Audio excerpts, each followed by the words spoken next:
বিয়ের জন্য পাত্র ঠিক, বাস্তবে কাকে বিয়ে করছে জগদ্ধাত্রীর অভিনেত্রী অঙ্কিতা?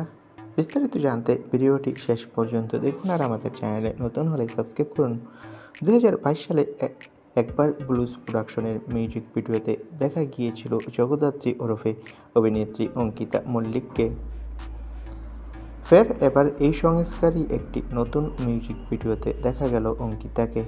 সবচেয়ে আকর্ষণীয় বিষয়, এই মিউজিক ভিডিওটি জগদ্ধাত্রী ঠাকুরকে কেন্দ্র করে। মিউজিক ভিডিওর নাম অস্তমা। গানে মিউজিক ও লিরিক্স দিয়েছে স্নেহাশিস চক্রবর্তী, গানটি গেয়েছেন চন্দ্রিকা ভট্টাচার্য। মিউজিক ভিডিওর 1 মাস আগে ব্লুজ প্রোডাকশনের ইউটিউব চ্যানেলে মুক্তি পেয়েছে। ভিডিও জুড়ে জগদ্ধাত্রী মায়ের সামনে গান করছে অঙ্কিতা।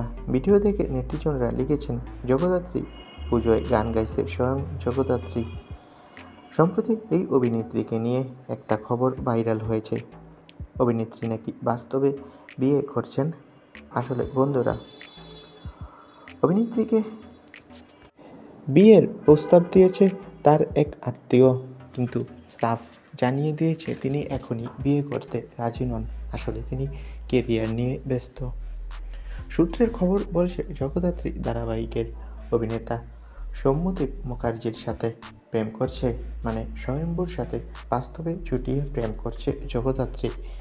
যদিও তারা এখনও প্রকাশ্যে এই খবরটি জানাননি, কিন্তু সূত্রের খবর বলছে তারা নাকি শুটিংয়ের ফাঁকে একান্তে আড্ডা দেয়, আর তারা নাকি বাস্তবে বিয়ে করতে চায়। তো বন্ধুরা, যদি সত্যি সত্যি তারা বাস্তবে বিয়ে করে কেমন হবে, কমেন্ট করে তোমাদের মতামতটি জানিয়ে দাও। ভিডিওটি ভালো লাগলে লাইক দাও। সকলকে অসংখ্য ধন্যবাদ।